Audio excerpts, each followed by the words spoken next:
नमस्ते। पिछले वीडियो में हमने इंफॉर्मेशन सिस्टम के बारे में जाना था। इस वीडियो में हम कंप्यूटर के प्रकार जानने वाले हैं। तो दोस्तों, कंप्यूटर के प्रकार जो होते हैं वो डाटा हैंडलिंग कैपेसिटी के अनुसार और साइज़ के अनुसार किए जाते हैं। तो इसमें डाटा हैंडलिंग कैपेसिटी के अनुसार जो कंप्यूटर के प्रकार होते हैं उनमें एनालॉग कंप्यूटर, डिजिटल कंप्यूटर और हाइब्रिड कंप्यूटर आते हैं। और जो साइज़ के अनुसार जो कंप्यूटर के प्रकार होते हैं उनमें super computer, main frame computer, mid range computer और पर्सनल कंप्यूटर आते हैं। MSCIT के बुक में आपको कंप्यूटर के प्रकार जो है वो साइज़ के अनुसार दिए गए हैं। तो साइज़ के अनुसार कंप्यूटर का पहला प्रकार है सुपर कंप्यूटर। सुपर कंप्यूटर ये दुनिया का सबसे शक्तिशाली कंप्यूटर और बहुत बड़ा कंप्यूटर होता है।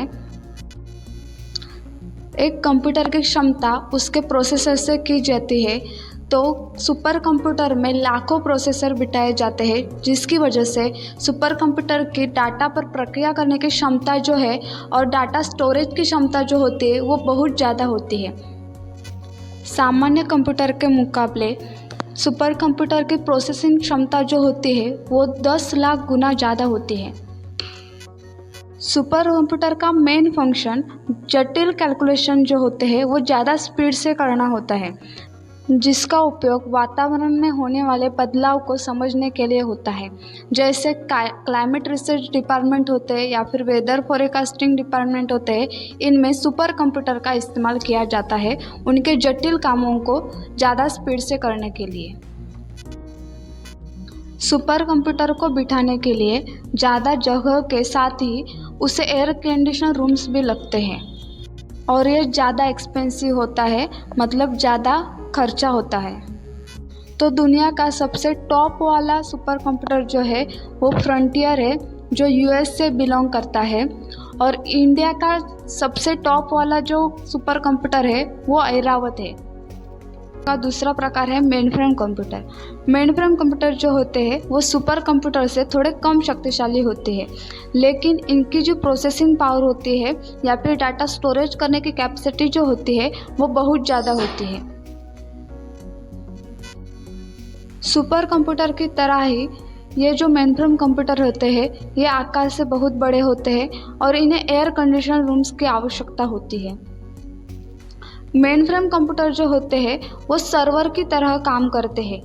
ये डाटा पर बहुत ज़्यादा स्पीड से प्रक्रिया कर सकते हैं, लेकिन इनका मेन फंक्शन स्टोरेज करना होता है, जिसकी वजह से इंश्योरेंस कंपनियां या फिर बड़े ऑर्गेनाइजेशंस जो होते हैं वो मेन फ्रेम कंप्यूटर का इस्तेमाल करते हैं।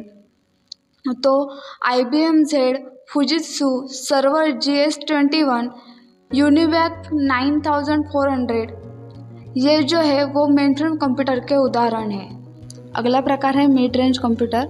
मिड रेंज कंप्यूटर को मिनी कंप्यूटर भी कहा जाता है। मिड रेंज कंप्यूटर जो होते हैं वो मेन फ्रेम कंप्यूटर से थोड़े कम शक्तिशाली होते हैं। ये सर्वर की तरह ही काम करते हैं। इनकी प्रोसेसिंग जो पावर होती है वो ज़्यादा होती है, लेकिन मेन फ्रेम कंप्यूटर से थोड़ी कम होती है। जो मीडियम साइज़ और लार्ज साइज़ जो कंपनियां होती है वो मिड रेंज कंप्यूटर का इस्तेमाल करते हैं। वर्तमान में मिड रेंज कंप्यूटर जो है वो एंड यूजर्स भी इस्तेमाल करते हैं। और जैसे हमारे यहाँ ATM होता है वो एक मिड रेंज कंप्यूटर का ही प्रकार है। तो लास्ट कंप्यूटर का प्रकार है पर्सनल कंप्यूटर। पर्सनल कंप्यूटर को माइक्रो कंप्यूटर भी कहा जाता है। यह सबसे कम शक्तिशाली होते हैं, लेकिन सबसे ज़्यादा इस्तेमाल होते हैं। पर्सनल कंप्यूटर बजट में होते हैं, तो एंड यूजर्स जो है वो पर्सनल कंप्यूटर ही इस्तेमाल करते हैं। इस पर्सनल कंप्यूटर के भी प्रकार होते हैं, जैसे पहला है desktop computer, laptop computer, tablet computer, smartphone computer, PDA और वेयरेबल डिवाइसेस। पर्सनल कंप्यूटर में सबसे पहला प्रकार है डेस्कटॉप कंप्यूटर। डेस्कटॉप कंप्यूटर जो होते हैं वो पर्सनल कंप्यूटर में सबसे ज़्यादा शक्तिशाली होते हैं। इनके लिए डेस्क या फिर टेबल की आवश्यकता होती है। डेस्कटॉप कंप्यूटर जो है वो हम ट्रैवल में इस्तेमाल नहीं कर सकते। डेस्कटॉप कंप्यूटर इस्तेमाल करते समय हमें पावर सप्लाई की आवश्यकता होती है। मतलब ये जो पावर सप्लाई है वो बीच में स्टॉप नहीं होना चाहिए। तो डेस्कटॉप कंप्यूटर के जो मेन पार्ट होते हैं वो मॉनिटर, कीबोर्ड, माउस, सीपीयू ये होते हैं। अगला है लैपटॉप कंप्यूटर। लैपटॉप कंप्यूटर को नोटबुक कंप्यूटर भी कहा जाता है। ये जो कंप्यूटर होते हैं वो वजन में हल्के होते हैं और साइज में भी बहुत छोटे होते हैं। लैपटॉप कंप्यूटर हम ट्रैवल में भी इस्तेमाल कर सकते हैं। लैपटॉप कंप्यूटर में सीपीयू या फिर माउस जो होते हैं वो अलग नहीं दिए होते हैं। सीपीयू जो होता है वो कीबोर्ड के नीचे बिठाया हुआ होता है और माउस के लिए टच पैड दिया गया होता है। नेक्स्ट है टैबलेट कंप्यूटर। टैबलेट कंप्यूटर भी वजन में हल्के और साइज़ में बहुत छोटे होते हैं। ये कंप्यूटर जो होते हैं वो कम शक्तिशाली होते हैं। इसमें एक फ्लैट स्क्रीन होती है जो टच सेंसिटिव होते हैं, मतलब हम टच करके उसका इस्तेमाल कर सकते हैं। इसमें टाइपिंग के लिए आपको एक वर्चुअल कीबोर्ड दिया जाता है जिसके लिए आपको आपके स्क्रीन पर टच करना होता है। अगला है स्मार्टफोन कंप्यूटर। स्मार्टफोन हम सभी इस्तेमाल करते हैं। ये कंप्यूटर हैंड साइज मतलब हमारे हाथ में रखने इतने और कम शक्तिशाली होते हैं। स्मार्टफोन जो होते हैं वो बहुत ज़्यादा लोग इस्तेमाल करते हैं। स्मार्टफोन जो होते हैं वो इंटरनेट के लिए वायरलेस कनेक्शन इस्तेमाल करते हैं। नेक्स्ट है पीडीए। पीडीए यानी पर्सनल डिजिटल असिस्टेंट।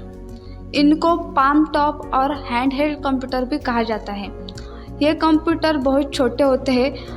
पीडीए पर बहुत कम काम होते हैं, जैसे इंटरनेट को एक्सेस करना हो या फिर हमारे कैलकुलेशंस होते हैं या फिर हमें कुछ नोट्स पढ़ने होते हैं या फिर कोई कॉन्टैक्ट्स और एड्रेस जब हम नोट डाउन करते हैं तो इसके लिए पीडीए का इस्तेमाल होता है। पीडीए में डाटा इनपुट करने के लिए स्टाइलस को पेन की तरह इस्तेमाल करते हैं।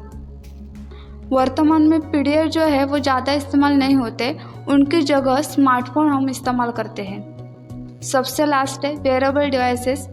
वेयरेबल डिवाइस में हमारे जो स्मार्ट वॉच होते हैं या फिर एक्टिविटी ट्रैकर्स होते हैं वो आते हैं जो एक स्पेसिफिक काम करते हैं।